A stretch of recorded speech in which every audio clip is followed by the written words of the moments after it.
दोस्तों नमस्कार। चलिए आज एक सफर पर निकलते हैं भारत के दिल में यानी उत्तर प्रदेश में। हम परत दर परत इसकी कहानी को समझेंगे। ये सिर्फ एक राज्य नहीं है, बल्कि कह सकते हैं कि ये इतिहास का एक जीता जागता म्यूजियम है। तो एक सवाल से इस सफर को शुरू करते हैं। जरा सोचिए, क्या किसी राज्य का भूगोल, मतलब वहां की नदियां, मैदान, पठार, क्या ये सब मिलकर उसकी पूरी किस्मत लिख सकते हैं? ये सिर्फ एक नक्शा नहीं बनाते, बल्कि वहां के लोगों की पहचान, उनकी संस्कृति और हाँ, उनके भविष्य को भी तय करते हैं। कैसे? चलिए पता लगाते हैं। ठीक है, तो सफर का पहला पड़ाव। सबसे पहले ये समझते हैं कि भाई उत्तर प्रदेश का नाम उत्तर प्रदेश कैसे पड़ा, इसकी राजधानी कैसे बदली और इसके जो प्रतीक हैं उनका मतलब क्या है। इसके लिए हमें थोड़ा सा टाइम में पीछे जाना पड़ेगा। देखिए, ये सिर्फ नामों की लिस्ट नहीं है, ये एक पहचान के बनने की कहानी है। 1836 में ये बस एक दिशा थी, उत्तर पश्चिमी प्रांत। फिर धीरे धीरे इसमें आगरा और अवध जैसे बड़े कल्चरल सेंटर जुड़े, और फिर 1902 में पहली बार ये शब्द आया, संयुक्त। और आखिरकार 24 जनवरी 1950 को इसे वो नाम मिला जिसे हम आज इसे जानते हैं, उत्तर प्रदेश। नाम बदला तो जाहिर है सत्ता का सेंटर भी बदला, और इसे याद रखने का एक बड़ा मजेदार तरीका है एपीएल। ए से आगरा, जो मुगलों की शान थी। फिर आया पी यानी प्रयागराज। ये कब हुआ? 1857 की क्रांति के ठीक बाद, 1858 में। अंग्रेजों को एक ज्यादा सेफ, ज्यादा स्ट्रेटेजिक जगह चाहिए थी। और आखिर में 1921 में एल यानी लखनऊ, जो अवध की तहजीब का दिल था, उसे राजधानी बनाया गया। ये सिर्फ एक शहर बदलना नहीं था, ये एक कल्चरल स्टेटमेंट था। और यही कल्चरल संगम, जिसे हम गंगा जमनी तहजीब कहते हैं, प्रदेश के सबसे जरूरी प्रतीक में बहुत ही खूबसूरती से दिखाई देता है। अच्छा, अब जरा इस पर नजर डालिए। एक गोला है, उसके अंदर दो मछलियां, एक धनुष बाण और नदियों की लहरें। देखने में तो ये सिर्फ एक डिजाइन लगता है ना, लेकिन इसके हर हिस्से की एक बहुत गहरी कहानी है। तो कहानी ये है, ये जो दो मछलियां हैं, ये अवध के नवाबों यानी मुस्लिम शासकों की निशानी हैं। और धनुष बाण, वो हैं अयोध्या के भगवान राम का प्रतीक। अब सोचिए, 1938 में जब देश का माहौल थोड़ा तनाव भरा था, तब इस चिन्ह को अपनाना अपने आप में कितना बड़ा संदेश था। ये हिंदू मुस्लिम एकता, दो अलग अलग विरासतों को साथ लाने की एक जबरदस्त मिसाल है। चलिए अब इतिहास से निकलकर जरा जमीन पर आते हैं, मतलब नक्शे पर। अगर उत्तर प्रदेश की किस्मत समझनी है ना, तो पहले हमें इसके भूगोल को समझना होगा। इसे हम एक तरह से तीन अलग अलग दुनियाओं में बांट सकते हैं, उत्तर से दक्षिण की ओर। सबसे ऊपर उत्तर में है भाबर। ये पथरीला इलाका है जहां हिमालय से आने वाली नदियां जैसे लुका छिपी खेलती हैं, पत्थरों के नीचे गायब हो जाती हैं। और फिर थोड़ा और नीचे आता है तराई का इलाका।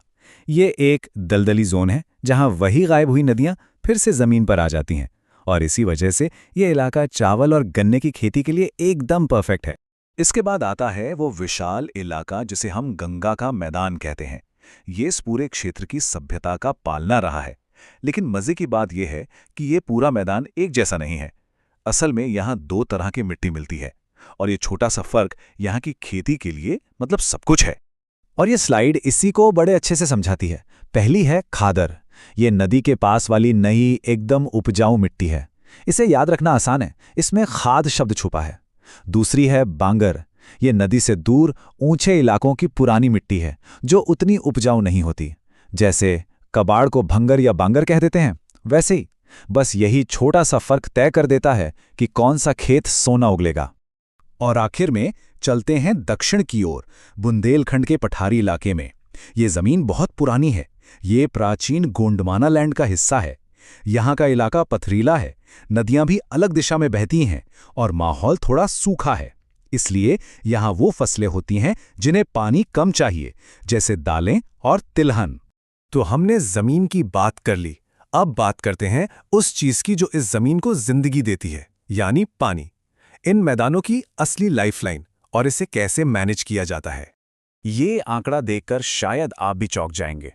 हमें लगता है कि सिंचाई मतलब नहरें, लेकिन यहां देखिए 75%, जी हां 75% सिंचाई ट्यूबवेल से होती है, जो ज्यादातर प्राइवेट हैं। इसका मतलब क्या है? इसका मतलब है कि किसानों ने पानी का कंट्रोल सरकार से लेकर अपने हाथों में ले लिया है। और नदियों की बात चली रही है, तो ये एक छोटी सी ट्रिक है जो बहुत काम आएगी, गंगा बीबी। गंगा नदी उत्तर प्रदेश में घुसती है बी से यानी बिजनौर से और बाहर निकलती है दूसरे बी से यानी बलिया से। सिंपल है ना? अब जरा इस नंबर को देखिए, 12,368 किलोमीटर। आप सोच सकते हैं ये कितनी लंबी दूरी है। ये है शारदा नहर प्रणाली की कुल लंबाई, जो प्रदेश की सबसे लंबी कैनाल सिस्टम है। ये नहरों का एक ऐसा जाल है जो प्रदेश के बहुत बड़े हिस्से की प्यास बुझाता है। और आज़ादी के बाद की इंजीनियरिंग का एक नायाब नमूना देखिए। सोनभद्र में रिहंद नदी पर एक डैम बनाया गया और उस डैम की वजह से बनी गोविंद वल्लभ पंत सागर झील, जो भारत की सबसे बड़ी मैन मेड यानी कृत्रिम झील है। ये दिखाता है कि कैसे इंसानों ने विकास की एक नई कहानी लिखने के लिए नदियों के बहाव तक को मोड़ दिया। चलिए अब अपने सफर के आखिरी पड़ाव पर चलते हैं। यहाँ हम देखेंगे कि कैसे प्रदेश की प्रकृति और संस्कृति आपस में मिलती हैं, और यहाँ भी कुछ मजेदार फैक्ट्स और उन्हें याद रखने की ट्रिक्स हैं। ये स्लाइड एक जरूरी फर्क बताती है फॉरेस्ट कवर और ट्री कवर में, और इन आंकड़ों को याद रखने का एक देसी जुगाड़ है। 6 का उल्टा 9। फॉरेस्ट कवर करीब 6% है और टोटल ग्रीन कवर करीब 9%। बस 6 को उल्टा कर दीजिए, 9 बन गया। और जब हम जिलों पर नजर डालते हैं तो कहानी और भी मजेदार हो जाती है।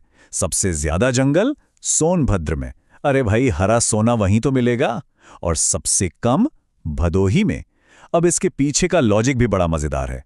कहते हैं कि वहां इतने कालीन बनते हैं कि बेचारे पेड़ों के लिए जगह ही नहीं बची। प्रदेश में 4 टाइगर रिजर्व हैं। अब चारों के नाम याद रखना थोड़ा मुश्किल हो सकता है ना? तो बस एक लाइन याद कर लीजिए। अमन ने पीली रानी को दूध पिलाया। अमन से अमानगढ़, पीली से पीलीभीत, रानी से रानीपुर जो कि सबसे नया है, और दूध से दुधवा। हो गए चारों याद एक ही लाइन में। और आखिर में सोनभद्र के बारे में एक ऐसा फैक्ट जो किसी भी क्विज में पूछा जा सकता है। ये भारत का अकेला, जी हां, एकमात्र ऐसा जिला है जो 4 अलग-अलग राज्यों की सीमाओं को छूता है। मध्य प्रदेश, छत्तीसगढ़, झारखंड और बिहार। ये दिखाता है कि ये राज्य लोकेशन के लिहाज से कितना अहम है। तो दोस्तों, हमने एक पूरा सफर तय किया, प्रदेश के नाम से लेकर उसके नक्शे और जंगलों तक। हमने देखा कि कैसे यहाँ की मिट्टी, नदियाँ और इतिहास सब एक धागे में पिरोए हुए हैं। और ये सब हमें एक आखिरी सवाल पर लाकर छोड़ देता है। अगर भूगोल ही किस्मत लिखता है, तो आने वाले समय में नई चुनौतियों और नए मौकों के साथ उत्तर प्रदेश अपने लिए कौन सी नई किस्मत लिखेगा? सोचिएगा जरूर।